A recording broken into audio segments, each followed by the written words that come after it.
욥기 38번째 시간입니다. 오늘 말씀은 욥기 42장 1절부터 17절 말씀입니다. 4절부터 6절 말씀을 합독하고 욥기 42장을 전체를 보도록 하겠습니다. 그러면 욥기 42장 4절부터 6절 말씀을 한 목소리로 합독하겠습니다. 내가 말하겠사오니 주는 들으시고 내가 주께 묻겠사오니 주여 내게 알게 하옵소서. 내가 주께 대하여 귀로 듣기만 하였사오나 이제는 눈으로 주를 배움나이다. 그러므로 내가 스스로 거두어 드리고 티끌과 제 가운데에서 회개하나이다. 아멘. 우리가 주님 앞에 무슨 말 하겠습니까? 어떤 의미에서 하나님이 계시해 주시면 귀로만 듣는 하나님을 실제 눈으로 볼 수 있는, 체험할 수 있는 그런 단계로도 갈 수가 있지 않겠습니까? 그런 의미에서 욥은 참 좋은 경험을 했죠. 우리가 일평생에 하나님에 대한 사실적인 경험을 할 수 있다는 것도 감사한 거고, 그러면 좀 더 우리가 하나님 나라의 백성으로 이 땅에서 바뀌어 나갈 수 있을 거라고 믿습니다. 우리는 이 땅에서의 목표가 구원받아서 내 멋대로 하는 게 아니에요. 저 하나님 나라의 백성으로서의 준비가 되어지는 겁니다. 하나님 나라의 백성으로서 우리가 바뀌어져 나가는 게 우리가 할 일이라고 보시면 됩니다. 그런 의미에서 되게 우리가 지금 인도받는 삶이 되게 중요한 삶이라고 보시고, 또 믿음으로 믿음에 이르는 귀한 시간임을 기억하시기 바랍니다. 자, 오늘 욥기 42장을 보는데요. 욥기서 전체의 절정에 있어서 끝부분과 그리고 욥기서의 결말까지 함께 보는 시간입니다. 그래서 절정을 빨리 끝내고 하려면 이게 너무 그래서 한 장에 그냥 다 있어서 그냥 다 보는 걸로 하겠습니다. 먼저 욥기 42장 1절부터 6절까지가 욥기서 절정에 해당하는 부분의 마지막 부분인데요. 욥기서의 절정이 38장 1절부터 42장 6절입니다. 계속 지금 절정을 봐 나갔고요. 그 부분에 이제 오늘은 끝을 보고 있다고 보시면 됩니다. 하나님께서 당신의 절대 주권에 대해서 선언하셨어요. 이거 어떻게 누가 만들었냐라고 다 선언하신 거죠. 그 중에서 42장 1절부터 6절은 그 절정의 마지막 부분인데요. 하나님의 선언을 그 자리에서 바로 들었던 욥이 하나님 앞에서 새 신앙을 고백하고 이제 자신은 회개할 수밖에 없다라고 고백하는 내용입니다. 내가 귀로만 듣던 하나님을 이제 눈으로 보게 되었습니다. 더 깊이 하나님을 알았고 그분을 믿게 되었습니다. 나는 할 말이 없습니다라고 하는 거죠. 자, 이미 욥은요. 욥기 40장 1절부터 5절에서 하나님의 선언하는 가운데서 그 중간에 하나님과 욥이 문답하는 그 부분에서 자신은 하나님의 질문에 답변할 수 없다라고 시인했어요. 할 말이 없습니다. 제가 잘못했습니다. 제가 감히 나는 할 말이 있다라고 생각하고 하나님이 말씀하시면 난 답할 거라고 생각했는데 하나님 말씀을 들어보니 제가 할 말이 없네요. 하나님이 하신 것은 다 옳으신 거고 저에게도 하나님의 이유가 있으신 것을 저는 봅니다라고. 왜? 이 세상에 모든 일어나는 것들에 대해서 우리는 이유를 모르고 그냥 보고 있잖아요. 하나님은 다 이유 있게 그것을 하셨고 하나님의 계획 속에 있는 거란 말입니다. 그러면 나같이 연약한 한 존재가 그 일을 이루시는 것도 하나님의 이유가 없겠습니까? 하나님이 영광 받으시고 하나님이 하시고자 하는 것들을 하신다면 내가 쓰임 받으면 되는 거예요. 뭘 내가 뭐라 할 겁니까? 자, 욥은 비록 하나님과의 변론을 자신하는 말을 하기는 했지만 자신의 지혜를 초월한 하나님의 능력과 지혜를 했던 그 선언 앞에서 감히 아무런 대답도 할 수 없었다라는, 그래서 손으로 자기 입을 막을 수밖에 없었다라고 얘기하는 겁니다. 그래서 이런 이 욥의 반응은 사실은 우리로 하여금 우리가 얼마나 보잘것없는 존재인가를 깨닫게 해주고요. 우리의 의를 주장하며 절대적 하나님의 공의와 통치의 이의를 제기하려고 했던 욥이 얼마나 교만하고 어리석은지를 우리는 볼 수 있고요. 우리 역시 그냥 우리에게 주어진 삶이 조금 고달프고 이해되지 않는 삶이라 하더라도 하나님이 허락하시면 가장 맞다라고 생각하고 가셔야 되고, 그것을 우리 삶 속에서 이해할 수 있으면 감사한 거고, 이해 못하고 죽어도 또 그것 또한 하나님의 뜻인 줄로 믿고 나아가면 돼요. 우리 중심으로 자꾸 내가 뭘 알아야 되고 내가 뭘 잡아야 된다고 생각되는 자체가 교만이라고 생각하시면 돼요. 우리는 그런 존재가 아닙니다. 알겠죠? 자, 먼저 이제 욥기 42장 1절 2절입니다. 욥이 여호와께 대답하여 이르되 주께서는 못하실 일이 없사오며 무슨 계획이든지 못 이루실 것이 없는 줄 아오니. 맞죠? 못하실 일이 뭐 있습니까? 무소불능입니다.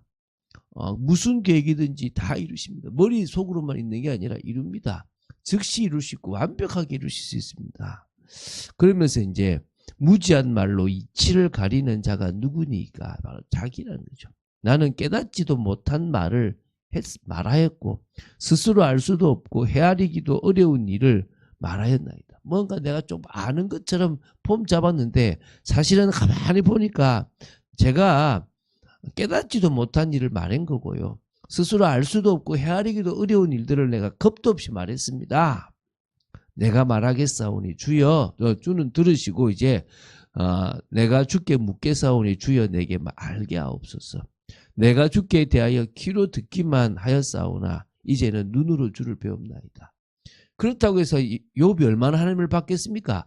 하나님이 계시한 수준에 밖에 못 봐요. 욥이 하나님을 알았다고 해서 다 알았겠습니까? 아닙니다. never, never, never, never예요. 절대 그럴 수 없습니다. 그냥 하나님이 알려주시는 부분을 조금 더 봤다는 거예요. 바울이 저 3층전에 올라가서 하나님이 보여주시는 부분까지 볼 수 있는 거지 우리가 다 하나님을 알 수 없지 않습니까? 그냥 그 눈으로 본 것 자체가 은혜인 거야. 그러므로 내가 스스로 거두어드리고 티끌과 제 가운데서 회개하나이다. 내가 했던 말들 다 내가 다시 다 잘못했다고 얘기합니다. 그리고 제 앞에서 회개합니다. 이러는 거예요. 이걸로 이제 절정이 끝이 납니다.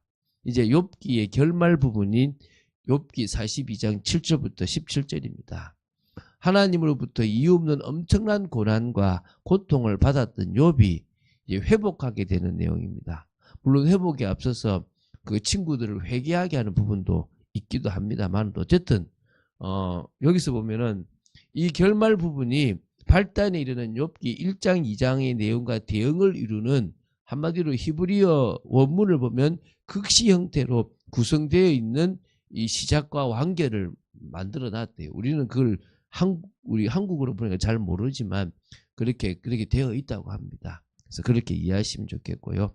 먼저 7절 9절에 보면 욥의 친구들에게 이렇게 하나님께서 이제 책망하신 겁니다. 그래서 욥의 중보를 통해서 제사를 요구했죠. 어찌 보면은 욥이 예수님을 또 예표하는 부분이 여기서 나타나는 거죠. 그죠?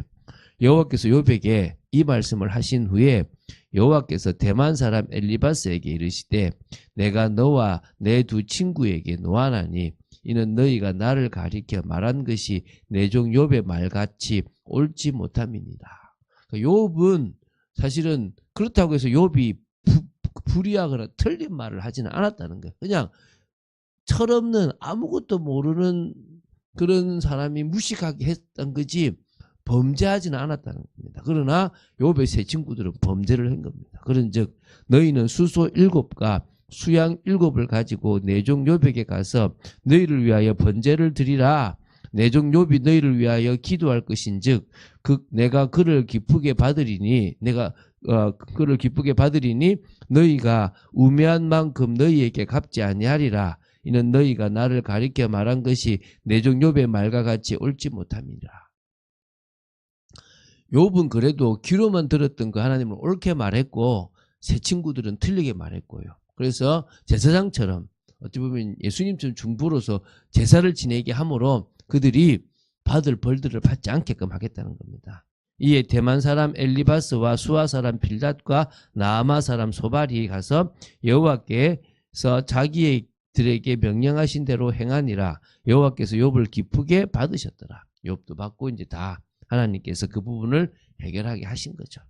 결국은요, 욥이 어리석은 말을 해서 그런 부분에서 하나님을 좀 부인한 것처럼 보일 수 있지만 하나님은 욥이 틀렸다라고 말씀하지 죄졌다라고 말씀하시지는 않았다는 겁니다. 어리석을 수는 있겠죠. 함부로 겁 없이 말한 건 있겠죠. 그죠? 자, 이제 10절부터 17절입니다. 다시 욥이 갑절의 복을 회복하고 복된 인생을 살고 이제 죽었다라는 그런 내용입니다. 욥이 그의 친구들을 위하여 기도할 때에 여호와께서 욥의 공경을 돌이키시고 여호와께서 욥에게 이전 모든 소유보다 갑절이나 주신지라. 회개하고 기도했기 때문에 주는 것이 아니라 어떤 의미에서 하나님 그냥 욥에게 주시는데 그 시간표가 욥으로서의 사명을 감당할 때입니다. 욥은 주변의 사람들에게 하나님의 대사로서 하나님의 증거자로서 전도자로서 그런 살아가는 인생입니다. 우리가 그런 인생을 살아가는 게 당연한 거고요. 그럴 때 하나님은 하나님의 백성에게 대부분 복을 주십니다. 안 주셔도 되는데 그냥 전도한 사람을 저 순교자의 피로 하셔도 되는데 이렇게 복을 주시기도 합니다. 복을 주셨기 때문에 좋았다 이런 개념으로 보시지 마시기 바랍니다. 11절부터 15절입니다. 이에 그의 모든 형제와 자매와 이전에 알던 이들이 다 와서 그의 집에서 그와 함께 음식을 먹고 여호와께서 그에게 내리신 모든 재앙에 관하여 그를 위하여 슬퍼하며 위로하고 각각 캐시트 하나씩과 금고리 하나씩을 주었더라. 이제 나름대로 이제 그 부조를 했다 이 말이죠. 좀 이렇게 17분 도왔다 이 말이죠.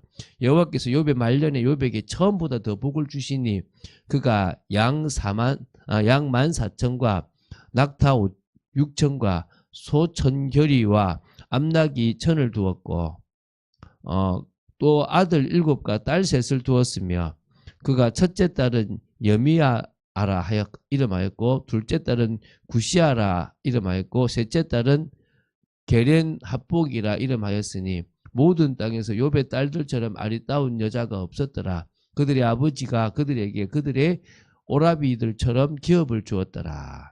자, 여기서 뭐 딱 배가 되는 갑절인데 자녀는 똑같잖아요. 뭐 누가 그래도 천국에도 있으니까 갑절이라고 말하는데 예, 그렇겠죠, 그죠?